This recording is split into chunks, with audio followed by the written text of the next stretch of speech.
General Thokvar towered over the observation deck of his colossal warship, the Iron Fang. The vessel stretched nearly 2 kilometers from bow to stern, its dark metal hull bristling with weapon turrets and sensor arrays. Through the reinforced viewing ports, he watched as transport shuttles docked one by one, delivering their cargo of fresh slaves from the Outer Rim colonies. The massive cargo bay below buzzed with activity, as armed guards herded the newest batch of prisoners into formation. Thokvar's 4 compound eyes swept across the collection of beings, cataloging each species with the cold efficiency of a predator sizing up prey. The Zalarians stood tallest, their blue-skinned frames towering at nearly 3 meters, while the stocky Brutok warriors flexed their powerful arms, even in defeat. A handful of insectoid Kithra clicked their mandibles nervously, and several reptilian Sarak hissed softly among themselves. "Excellent specimens this time," muttered Subcommander Grixdal, a scarred veteran whose missing left arm bore testament to countless battles. "The Brutok alone should provide weeks of entertainment in the arena." Thokvar nodded approvingly, but then something caught his attention that made his throat sacs vibrate with what passed for laughter among his kind. The sound was harsh and grating, like metal scraping against stone, and it echoed through the bridge, causing several junior officers to wince. By the great void, he wheezed between laughs. What in the 7 hells is that supposed to be? One of his 4 clawed appendages extended toward the cargo bay, pointing at a figure that seemed almost comically out of place among the other prisoners. Where the other slaves stood with the bearing of defeated warriors, this creature appeared to be barely holding itself upright. Its pale skin looked sickly under the harsh cargo bay lights, and its slight frame suggested it might blow away in a strong atmospheric recycling current. Commander Vashti, his most trusted aide, hurried over, with a datapad clutched in his 6-fingered hands. His own species, the Norvakians, were known for their meticulous record-keeping, and Vashti took particular pride in maintaining detailed files on every piece of cargo they acquired. "Unknown classification, General," Vashti reported, his voice carrying the slight whistle that marked his species. "Designated as subject to 1847. Discovery location: abandoned mining facility on Zarian 7. The procurement team found it hiding in the maintenance tunnels, apparently scavenging for food scraps." Thokvar leaned forward, pressing his massive form against the observation window. The creature below seemed unaware of the attention it had attracted, standing with its head bowed and dark hair falling across its features like a curtain. "Vital statistics?" Thokvar demanded. Vashti consulted his pad again. "Height, 1.7 standard units. Weight, 70 standard mass units. Muscle density approximately 40% below galactic average. Bone structure appears fragile. Blood chemistry shows elevated stress markers, but no signs of combat enhancement, drugs, or genetic modification." "Pathetic," Thokvar spat, literally. A glob of acidic saliva sizzled against the deck plating. "Look at its posture. Actic and barely. Keep its spine straight. What were those idiots in procurement thinking when they bothered to capture this waste of oxygen?" The bridge crew had gathered around the observation deck, drawn by their commander's outburst. Lieutenant Krakdos, a young officer eager to impress his superiors, peered down at the human with obvious disdain. "Sir, perhaps we could use it for target practice? My gunners need to calibrate the new plasma cannons anyway." This suggestion triggered another round of harsh laughter from the assembled officers. Thokvar raised one massive hand for silence, his eyes gleaming with cruel inspiration. No, he said, his voice taking on the tone he used when planning particularly creative forms of torture. "This pitiful creature will serve a much more important purpose." He activated the ship-wide communication system, his voice booming through every corridor and chamber of the massive vessel. "Attention, all hands. Report to observation stations. Your general wishes to provide an educational demonstration." Throughout the Iron Fang, crew members abandoned their posts to witness whatever spectacle their commander had planned. The cargo bay viewing galleries filled with excited aliens of dozens of species, all eager to see what form of entertainment their general would provide. "Behold," Thokvar's voice thundered through the comm system, reaching every corner of the ship and echoing in the cargo bay below. Observe the small, pale creature standing among our new acquisitions. This pathetic specimen represents the ultimate example of weakness in the galaxy. Down in the cargo bay, the other prisoners turned to look at the human. Some of the larger species, the Brutok and Sirach, began to chuckle. Their own fears temporarily forgotten in the face of someone who appeared even more helpless than themselves. Kong Ho.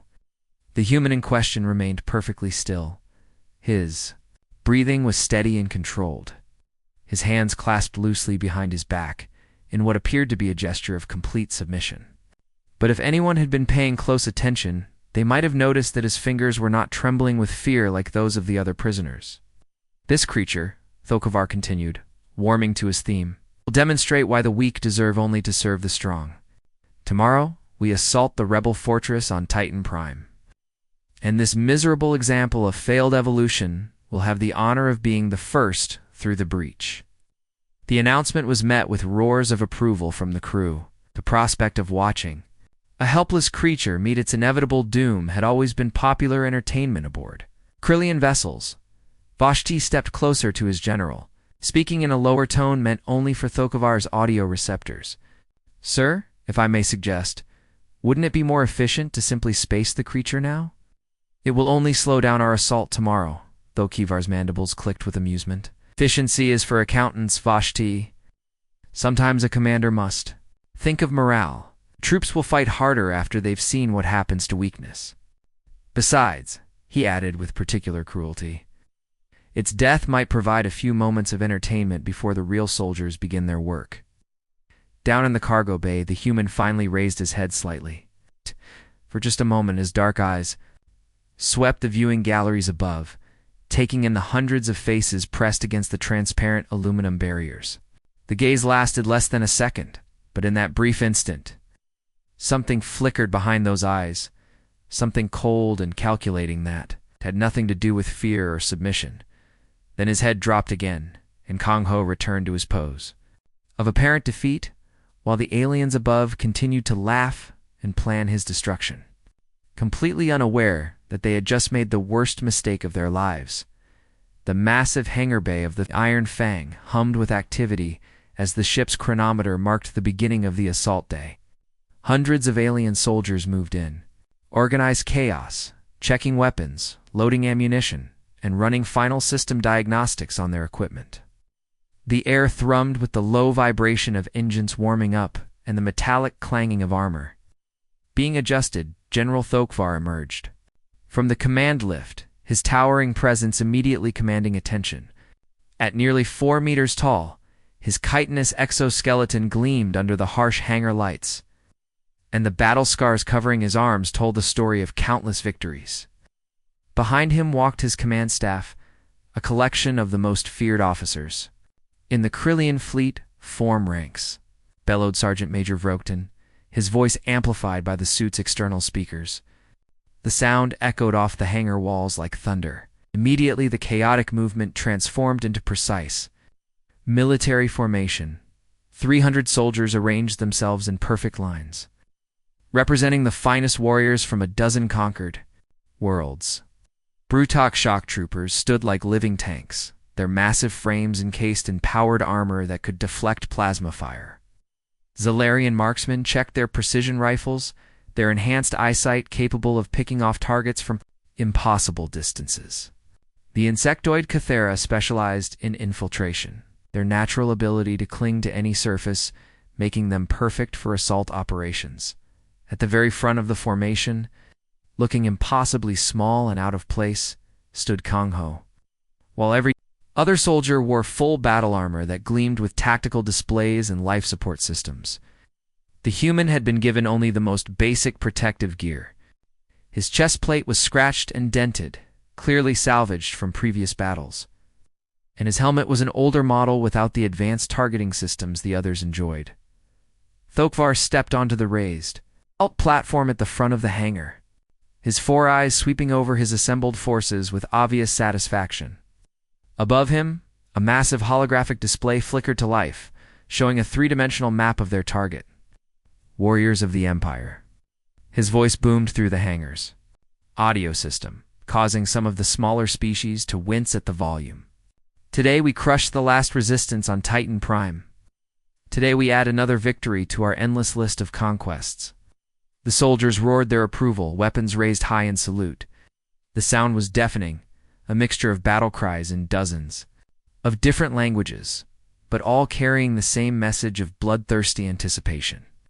The holographic display zoomed in on the rebel stronghold, revealing a fortress that had been carved directly into the side of Titan Prime's largest mountain. The structure looked like it had grown from the rock itself, with defensive positions that took advantage of every natural barrier the terrain provided. "The enemy has constructed 6 defensive layers," Thokovar continued, using a laser pointer to highlight each section of the fortress. "The outer perimeter consists of automated plasma turrets, each capable of tracking multiple targets simultaneously. Behind that, they have established energy barriers powered by geothermal generators buried deep in the mountain." He paused, letting the soldiers absorb the tactical information. Many of them had fought similar battles before, and they understood the challenge that lay ahead. Intelligence reports indicate approximately 300 rebel fighters are holed up inside, armed with military-grade weapons stolen from our own supply convoys. They know we're coming, and they've had months to prepare their defenses. Lieutenant Greckler, a grizzled veteran whose scarred face showed the results of too many close calls, raised his armored hand. "General, what's our approach strategy? Standard orbital bombardment followed by ground assault?" Thotsfar's mandibles clicked in what might have been amusement. "Negative, Lieutenant. The rebels have positioned their command center too deep within the mountain. Orbital strikes would only collapse the outer tunnels and trap them inside. We need them alive for interrogation." The general's gaze swept over his forces before settling on the small figure at the front of the formation, which brings us to our advanced reconnaissance strategy. Our forward scout will penetrate the outer perimeter first, triggering their automated defenses and revealing enemy positions. Every eye in the hangar turned toward Kong Ho, who remained perfectly still, despite the attention. Murmurs rippled through the ranks as soldiers realized what their commander was suggesting. Greckler's voice carried a note of confusion. "Sir, with respect, that scout won't survive contact with automated defenses for more than a few seconds. Shouldn't we send a full infiltration team, or at least someone with proper equipment?" The question hung in the air, and Thokovar's expression shifted to one of cruel satisfaction. "Lieutenant, you misunderstand the purpose of this reconnaissance. The scout's survival is not the objective. Its function is to activate enemy systems, reveal firing positions, and provide tactical data through its inevitable destruction." The hangar fell silent as the soldiers processed this information. Even among species known for their brutality, using a sentient being as a living target was considered extreme. "The creature will draw enemy fire," Thokovar continued, his voice taking on the tone of a professor explaining a simple concept to slow students. "While the automated systems are cycling through their targeting sequences, and the rebels are focused on this obvious threat, our real assault teams will approach from secondary positions. By the time they realize what's happening, we'll be inside their perimeter." Sergeant Major Vroktin stepped forward, his massive frame making the platform creak under his weight. "Sir, the human will need basic equipment to reach the target zone." "Should we provide enhanced mobility gear?" "Minimal equipment only," Thokovar replied dismissively. "A basic combat knife, standard ammunition, and emergency rations. Anything more would be wasteful, since it won't be coming back." As the briefing concluded and soldiers began dispersing to their final preparations, Kong Ho remained in position. While the activity swirled around him, his assigned gear lay on a nearby equipment table. A pitiful collection compared to the advanced weaponry being distributed to the other fighters. The human moved to his equipment with measured steps, movements drawing curious glances from nearby soldiers. What they witnessed next was subtly different from what they expected. Instead of the clumsy fumbling of an untrained civilian, Kong Ho's hands moved with precision and economy of motion. He lifted the combat knife first, testing its weight and balance with the kind of familiarity that spoke of extensive experience. His fingers traced the blade's edge, checking for nicks or imperfections, before sliding it into its sheath with a smooth motion that made no sound. The ammunition clips received the same careful attention. He examined each one, checking for proper seating of the rounds and ensuring the contact points were clean. His movements were methodical but not rushed, suggesting someone who had performed these rituals countless times before. Horoctor, one of the massive Brutok warriors, had been watching this display with growing curiosity. Standing nearly 2.5 meters tall and weighing as much as a small vehicle, he was used to seeing fear in the eyes of smaller beings. But something about the human's calm efficiency bothered him. "Hey, little meat," Horoctor growled, his voice artificially amplified by his suit's vocal system. "You even know which end of that knife is the dangerous part?" The question was meant to be amusing, and several nearby soldiers chuckled at what they assumed would be an entertaining display of ignorance. But when Kong Ho looked up from his equipment check, something in his expression made the laughter die away. His dark eyes met Horoctor's gaze directly, without the submissive posture that had marked his behavior since capture. When he spoke, his voice carried a quiet confidence that seemed to fill the space around him. "I know exactly what I'm doing." The words were simple, but they carried an undertone that made Horoctor take an involuntary step backward. For just a moment, the massive warrior felt something he hadn't experienced in years of combat, something that made his combat instincts scream warnings he didn't understand around them. Other soldiers had stopped their preparations to watch the exchange, sensing that something significant had just occurred. Even if they couldn't identify exactly what it was, the sleek dropships cut through Titan Prime's thick atmosphere like daggers, leaving trails of superheated plasma in their wake. Inside the lead transport, General Thokvar gripped the command rail as turbulence shook the craft. Through the reinforced windows, the planet's surface rushed up to meet them. A harsh landscape of jagged peaks and deep valleys. Carved by centuries of volcanic activity, the mountain fortress dominated the horizon, its dark bulk rising from the planet's surface like a massive tooth. Even from this distance, Thokvar could see the glint of weapon emplacements and the shimmer of energy shields protecting the rebel stronghold. Intelligence reports had indicated heavy fortification, but seeing it with his own eyes made him appreciate the challenge ahead. "Enemy radar has acquired us, General," reported Lieutenant Zeekmer from the pilot's station. "They know we're coming." Thokvar's mandibles clicked with satisfaction. "Good. Let them prepare. It'll make their defeat all the more satisfying." Throughout the cramped transport, soldiers checked their weapons one final time. The Brutok warriors flexed their massive hands, testing the power servos in their combat suits. Zalarian snipers calibrated their scopes, while the insectoid Kithra made subtle adjustments to their stealth generators. The air was thick with tension and the metallic smell of weapon lubricants at the front of the passenger compartment. Kanho sat alone on a jump seat that was too large for his frame, while the other soldiers wore full environmental suits with life support systems. He had been given only basic atmospheric gear. His breathing mask looked ancient compared to the advanced equipment surrounding him. His single oxygen tank would last maybe an hour in combat conditions. The tactical display at the front of the transport showed their approach vector, a red line cutting directly toward the fortress's main defensive perimeter. Automated systems had already identified multiple threat sources: plasma cannon batteries, railgun emplacements, and missile launchers built into the mountain itself. 30 seconds to drop zone. The pilot's voice crackled over the intercom. Thokvar activated his command frequency, his voice reaching every soldier in the assault force. "Listen carefully. Our advanced scout drops first and draws enemy fire. Do not engage until I give the signal. Let the creature serve its purpose." The drop bay doors began to cycle open with a mechanical grinding sound that was audible even over the engines. Titan Prime's thin atmosphere rushed in, carrying the smell of sulfur and metal. Below them, the fortress grew larger by the second, its defensive weapons already tracking their approach. Warning lights flashed throughout the transport as proximity alarms began sounding.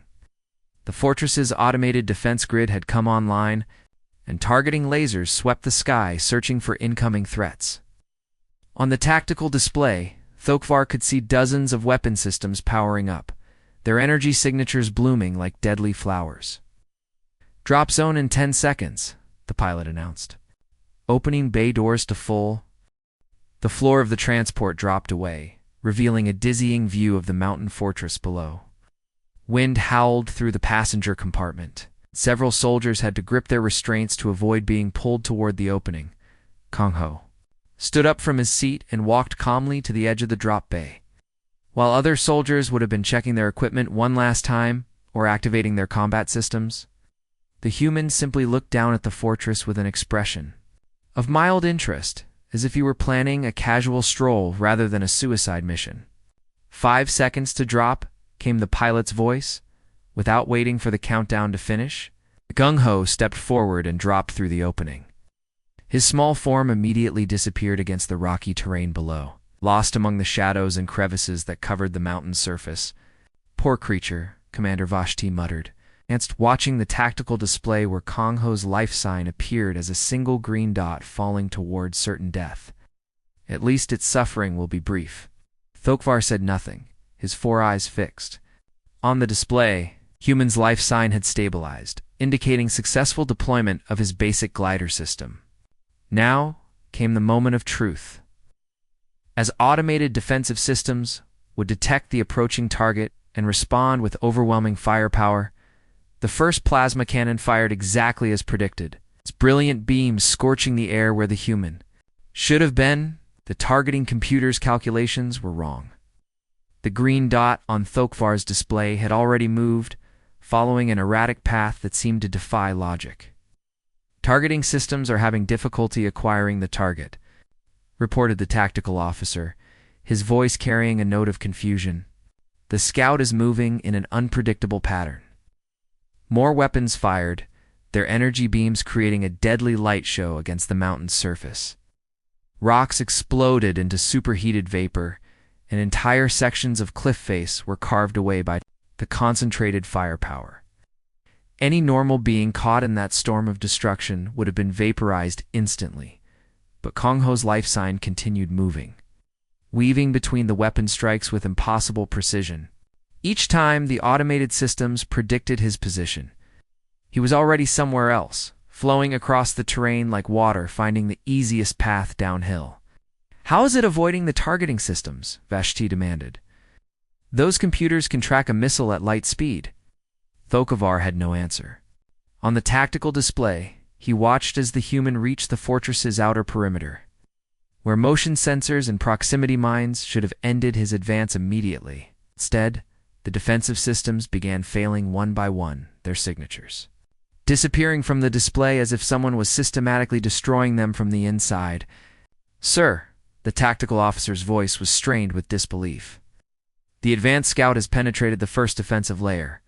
All automated systems in Sector 7 are offline." The main display switched to a security feed from inside the fortress, showing grainy images of corridors and defensive positions. For a moment, nothing seemed to be happening. Then a shadow moved across the screen, too fast for the cameras to track properly. Rebel soldiers appeared in the corridor, their weapons raised and ready. They were professional fighters, veterans of a dozen campaigns, armed with military-grade plasma rifles and wearing combat armor that could stop most small arms fire. They moved in perfect formation, covering each other's advances and checking corners with practiced efficiency. They never saw Kong-Ho coming. The first soldier simply collapsed, his weapon clattering to the floor. His companions spun around, searching for the threat, but found only empty air, and another fell, and another, until the entire squad was down without firing a single shot. "Impossible," Vashti breathed, staring at the display. No single being could move that fast. The security feeds switched rapidly from camera to camera, trying to track the intruder's progress through the fortress. Each screen showed the same story: defensive positions going silent, guards disappearing, and automated systems failing without apparent cause. It was as if a ghost was moving through the mountain, leaving destruction in its wake. "Sir, we're receiving damage reports from the fortress," the communications officer announced. "Power grid failures in multiple sectors. Primary defensive systems offline.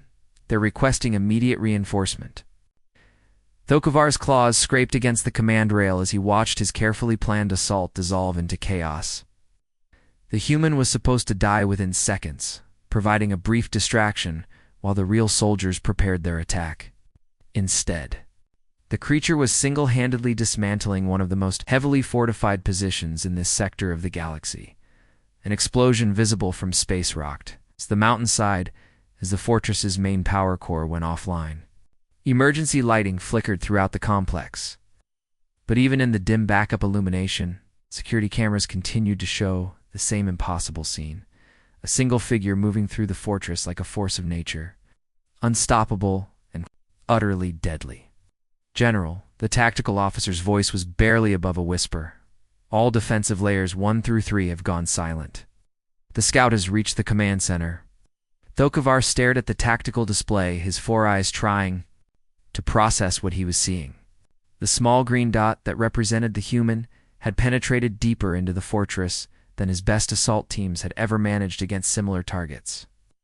Whatever that creature was, it certainly wasn't the weak, helpless being they had captured. On XER Ion-7, the command bridge of the Iron Fang had transformed into a scene of barely controlled chaos. Officers scrambled between stations, their voices rising in panic as report after impossible report flooded the communication channels. General Thokovar stood frozen at his command console, his 4 clawed hands gripping the metal surface so tightly that his talons left deep gouges in the reinforced plating. Sector 4 defenses are completely offline, shouted Lieutenant Kexmar from the tactical station. No response from automated systems, no life signs from guard posts. Sector 5 reports the same, added another officer. It's like something just ... turned everything off. Commander Vashti rushed to his personal workstation, his 6 fingers flying across the holographic interface as he accessed the ship's vast database. Sweat beaded on his scaled forehead as he pulled up file after file, cross-referencing biological data with growing desperation. "Sir, the genetic markers don't match anything in our standard classification system," he called out, his voice tight with strain. "But there's something in the restricted archives, ... Thokvar's massive head swiveled toward his aide. "What restricted archives? I have clearance for everything." "Not these, sir. These are Galactic Council files, sealed under the Extinction Protocol. I need your command codes to access them." General's mandibles clicked rapidly, a sign of extreme agitation among his species. He had heard whispers of the Extinction Protocol, classifications so dangerous that even mentioning them could result in court-martial. But as another explosion rocked the mountain fortress below, he realized he needed answers more than he needed. To follow regulations?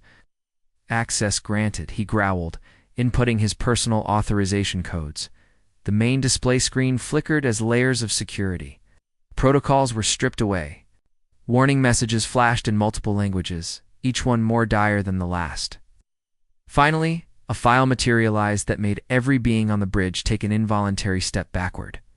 The classification header was written in the deep.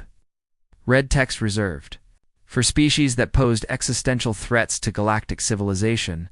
Below it, a 3-dimensional hologram rotated slowly, showing the anatomical structure of a bipedal creature that looked deceptively fragile. Species designation: human, from the planet Terra. Vashti read aloud, his voice barely above a whisper. Classification: apex predator, extreme threat level. Current status: missing. Presumed extinct following the Treaty of Void's end. The bridge fell silent except for the hum of the ship's systems. Even the most hardened veterans among Thokvar's crew had heard stories of the humans, though most had dismissed them as myths designed to frighten recruits. Biological specifications, Vashti continued, his voice growing weaker with each line. Reaction speed: 300% above galactic average. Pattern recognition: superior to most artificial intelligence systems. Pain tolerance: extreme. Fear response: minimal to non-existent under combat conditions. Thokvar's throat sacs began to vibrate with a low, nervous hum. Continue reading. Psychological profile indicates a species evolved specifically for warfare. Humans demonstrate pack hunting behaviors, tool adaptation capabilities, and an unusual trait labeled persistence hunting. They will pursue targets across vast distances and time periods until objectives are achieved. The tactical officer looked up from his station, his face pale with realization. Sir, there's a historical combat record attached to this file. A single human operative once held off an entire Krillian battle fleet for 6 standard months, using nothing but guerrilla tactics and captured equipment. That's impossible, Lieutenant Greckler protested from his position near the communications array. No single being could. His words were cut off as every screen on the bridge suddenly activated, showing the same image, the interior of the Fortress Command Center.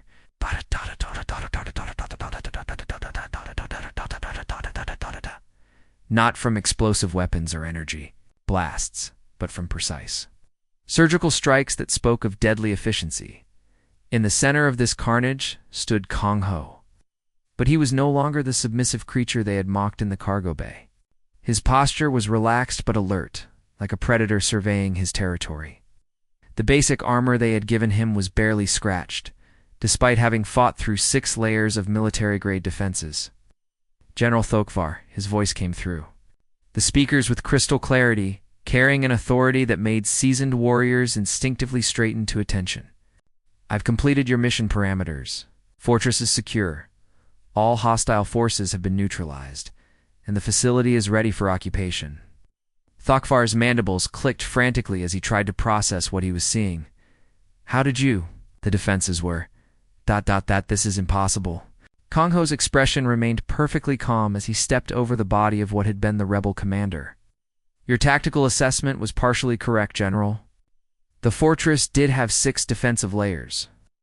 What you failed to account for was that those defenses were designed to stop an army, not a single individual moving with specific intent. The human began walking through the command center, his movements fluid and purposeful. As he moved, the camera feeds automatically switched to follow him, giving the bridge crew a guided tour of the destruction he had wrought. The automated turrets were programmed to track large groups and vehicles, Kong Ho explained conversationally. As if discussing the weather, it couldn't acquire a proper lock on a single target moving in an unpredictable pattern. The motion sensors were calibrated for powered armor, not organic movement. And the guards? He paused beside a fallen rebel soldier, examining the precision of the strike that had ended the alien's life. The guards were expecting a frontal assault by superior numbers. They weren't prepared for someone who had been studying their patrol patterns, their response times, and their communication protocols, while pretending to be a helpless prisoner. Commander Vashti's voice was barely audible.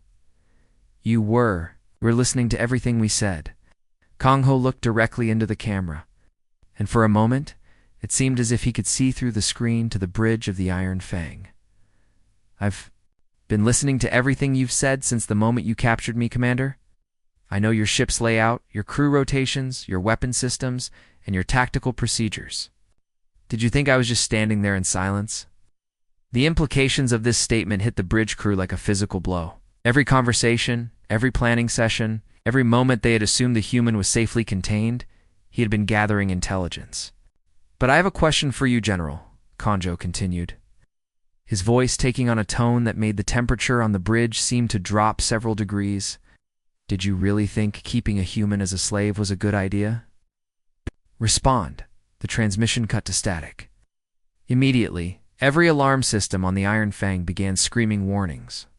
Red lights flashed throughout the bridge as the ship's defensive systems detected multiple security breaches. Sir, the security chief's voice crackled over the intercom. We have unauthorized access attempts on all major systems. Someone is trying to hack into our navigation computers. Thokvar's 4 eyes went wide with horror as the terrible truth finally sank in. The human hadn't just been gathering intelligence during his captivity. He had been preparing for this moment, when he would have access to enemy communications equipment and the technical knowledge to use it against his captors. Lock down all systems. Var roared. Full security protocols. No one accesses anything without my direct authorization. But even as he gave the orders, he knew it was too late. Somewhere in that fortress, Human was demonstrating exactly why his species was classified as an extinctional-level threat to galactic civilization. The Iron Fang transformed from a disciplined warship into a scene of absolute terror within minutes. Red emergency lights strobed through every corridor as alarms blared their warnings into the recycled air. Crew members abandoned their posts. running through the ship's maze-like passages as systems failed one after another without explanation. General Thokvar gripped his command chair so tightly that his claws punched through the reinforced padding. Around him, his bridge crew worked frantically at their stations. But their efforts seemed useless against whatever force was systematically destroying their ship from within. "Environmental controls are offline," shouted the chief engineer, his voice barely audible over the chaos. "Life support is switching to emergency backup. Sir, someone has complete access to our central computer core." Lieutenant Kexmar looked up from his tactical display, his face pale with shock. "General, the security feeds are showing possible things. Our guard posts are going silent, but there's no sign of external attack. It's like they're just disappearing." Commander Vashti frantically checked his personal scanner, the device's screen casting eerie shadows across his scaled features. "Sir, the human's life signature. It was in the Fortress Command Center 30 seconds ago, but now..." He adjusted the scanner's settings, expanding its range to cover the entire ship. "General, it's here, on our ship. But that's impossible. There are no transport signatures. No airlocks have been breached." Thokovar's throat sacs contracted with fear. "Check the docking bay. Check the shuttle logs." "Already did, sir. No unauthorized entries. All shuttles accounted for, and our shields never dropped." As if responding to their confusion, the main light suddenly cut out, plunging the bridge into darkness broken only by the red emergency illumination. In that moment of blindness, Thokvar heard something that made his blood freeze in his veins. The soft, measured sound of footsteps echoing through the corridor somewhere below them. The footsteps weren't hurried or panicked, like those of his fleeing crew members. They moved with the steady rhythm of someone who knew exactly where they were going and had all the time in the universe to get there. "Security teams, report." Thokvar barked into his comm system. "Deck 7 security post." Here came a shaky voice. "All quiet so far, but we're hearing strange sounds from the ventilation system. Should we investigate?" "Negative. Hold your positions and wait for backup." But even as he gave the order, Thokvar could hear the fear in his soldier's voice through the static. These were hardened veterans who had fought in a dozen campaigns, yet something about this situation was breaking their nerve. "Engineering section reporting." Another voice crackled through the comm. "We've lost all contact with the port engine room. Team Delta was supposed to check in 5 minutes ago, but..." The transmission dissolved into static. "Bridge, this is..." "Security Team Alpha," came a third voice, professional but tense. "We're investigating unusual movement in the lower decks. Something's moving through the maintenance passages, but our scanners can't get a clear reading. We're moving to intercept the..." Transmission cut off abruptly, replaced by sounds that would haunt the survivors for the rest of their lives. Brief, sharp noises that could have been weapon fire, followed by what sounded like impacts against metal bulkheads. Then screaming that lasted just long enough to identify the voices before cutting to absolute silence. Kongho's voice suddenly filled every speaker on the ship, calm and conversational, as if he were discussing the weather with old friends. "General Thokvar, I hope you're paying attention to this lesson. During my time in your cargo bay, I had plenty of opportunity to study your ship's schematics. Every ventilation shaft, every maintenance tunnel, every security blind spot." More screams echoed from the lower decks as additional security teams encountered their invisible hunter. "I learned your patrol schedules by listening to your guards talk during shift changes. I memorized your security protocols by watching your soldiers follow them. I even figured out your computer access codes by observing finger movements on keypads." Kongho's voice carried a note of mild amusement. "Did you know that Krillian claws make distinctive clicking sounds when they hit different keys? It's very helpful for someone with enhanced hearing." Thokvar looked around his bridge in growing horror. Every system, every security measure, every tactical advantage he thought he possessed had been quietly cataloged and countered by a creature he had dismissed as worthless. How? "You called me weak," Kongho continued, his voice now seeming to come from the ventilation grates above the bridge. "But you misunderstood what you were seeing. Weakness would have been struggling against my restraints, begging for mercy, or trying to escape before I was ready. What you saw was patience." The bridge doors suddenly sealed with a resounding clang, their magnetic locks engaging with enough force to rattle the entire structure. Emergency barriers dropped across the main entrance, trapping the senior staff in their command center. Patience is a human trait that other species find difficult to understand, Kongho's voice explained, now coming from the ship's internal speakers with perfect clarity. We can wait for years if necessary, gathering information, studying our enemies, preparing for the perfect moment to act.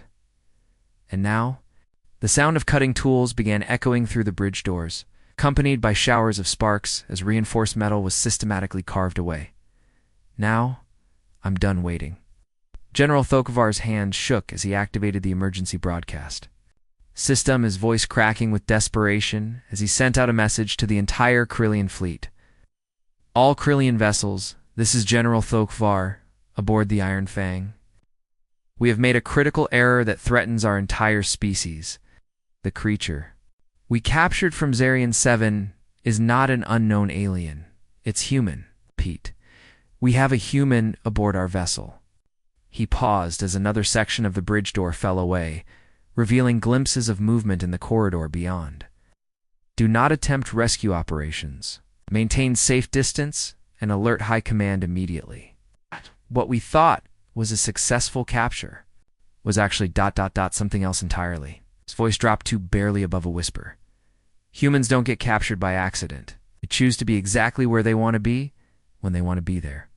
The cutting sound stopped, replaced by an ominous silence that was somehow worse than the noise had been. Through the gaps in the damaged doors, they could see nothing but darkness. They never disappeared from the galaxy after the treaty, Thokovar continued, his realization dawning with horrible clarity. They've been here all along, watching us, learning our weaknesses, and we just gave one of them the perfect excuse to remind us why the Galactic Council classified them as an extinction level threat. The remains of the bridge doors suddenly exploded inward, sending twisted metal flying across the command deck. Through the smoke and sparks stepped Kongho, but this was no longer the submissive creature from the cargo bay. His movements held the fluid grace of a natural predator, and his dark eyes surveyed the bridge with the calm assessment of someone who had just completed a successful hunt. General, he said quietly, his voice carrying the authority of someone who had just claimed territory through force. I believe this concludes today's lesson. The last thing General Thokovar saw before darkness claimed him was those patient, calculating human eyes that belonged to a species that had never truly left the galaxy, but had simply been waiting for the right moment to remind everyone why they were feared days later. Salvage crews found the Iron Fang drifting silently through space, its systems powered but its crew mysteriously absent. The ship became a legend among spacers, a ghost vessel that served as a warning to anyone foolish enough to underestimate the creatures from Terra. Throughout the galaxy, the message spread among those wise enough to listen. Humans were never extinct. They had simply learned patience. Patience combined with their natural abilities made them the most dangerous species the universe had ever known. The end.